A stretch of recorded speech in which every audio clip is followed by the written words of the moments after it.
I used to believe my parents and believe my teachers and that you should have respect for your elders and betters, and that the men upstairs knew what they were doing. And I was taught that the more I would know, the further I would go. So I stayed in school, I got a degree, eventually got a teaching certificate, I went out to teach.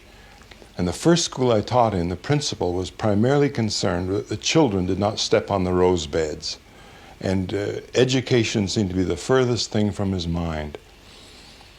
I saw teachers and administrators that seemed incompetent, and I started to question some of these ideas I had. And as I looked around me, I saw a sign on the door that said, "Emergency exit, authorized personnel only." I wondered who'd written that. But then later I saw another sign that said, "Emergency exit, not to be used under any circumstances." I went to a library looking for a book, and I noticed that all the books on pregnancy were stored on a shelf down by the floor. Probably the people that needed them most couldn't even see them. And then as I looked around, I saw that very often competent people, the competent individual, was promoted to something he couldn't do. I saw a competent mechanic where I used to take my car. He was terrific. He was very responsible, very precise, knew exactly what he was doing, so they made him foreman. Now he's no longer fixing cars, and he's trying to manage the other mechanics. And he's very incompetent. He doesn't do this well. He's really a competent mechanic and an incompetent foreman. I saw competent engineers getting promoted to supervisory positions. They were great at dealing with things and incompetent at dealing with people. And over again I saw this phenomenon, and I called it the Peter Principle.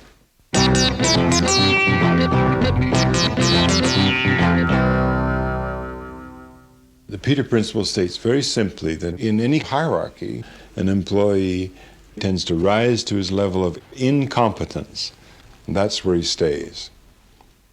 And one of the biggest problems in the United States, the problem that most psychiatrists are dealing with today, is a problem called the identity crisis, where people have lost themselves in the hierarchy.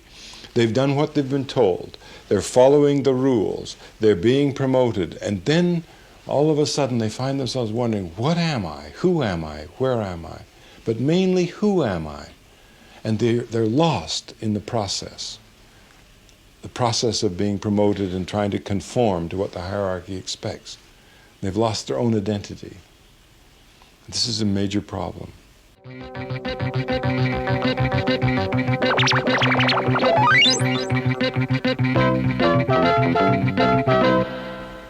I think I'd like to make it clear that I'm not saying people shouldn't accept promotions. Some people should. Some people enjoy power, enjoy authority, enjoy responsibility. And others find it a burden. It drags them down. It makes them feel that they're responsible for more than they should be. Any boss, manager, or chief executive who spends a lot of time reminiscing about the good old days, complaining about the quality of his employees, complaining that the competition is too strong and so on, is not really enjoying the challenge of that job.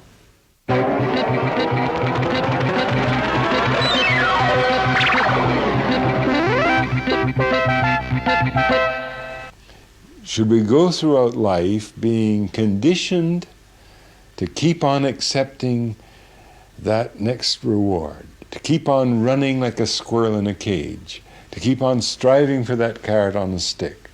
Or should we use our ability to be rational and think about, where am I going?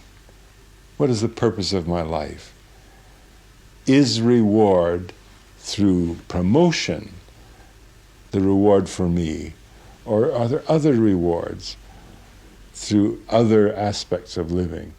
This is the question. I can't answer for you. I try to answer it for myself. Each individual can use his ability, his rational ability, to analyze a situation. And this is where the Peter Principle, written as humor, as satire, to help people laugh at the problem, can actually help people make some of these very important decisions in their own lives.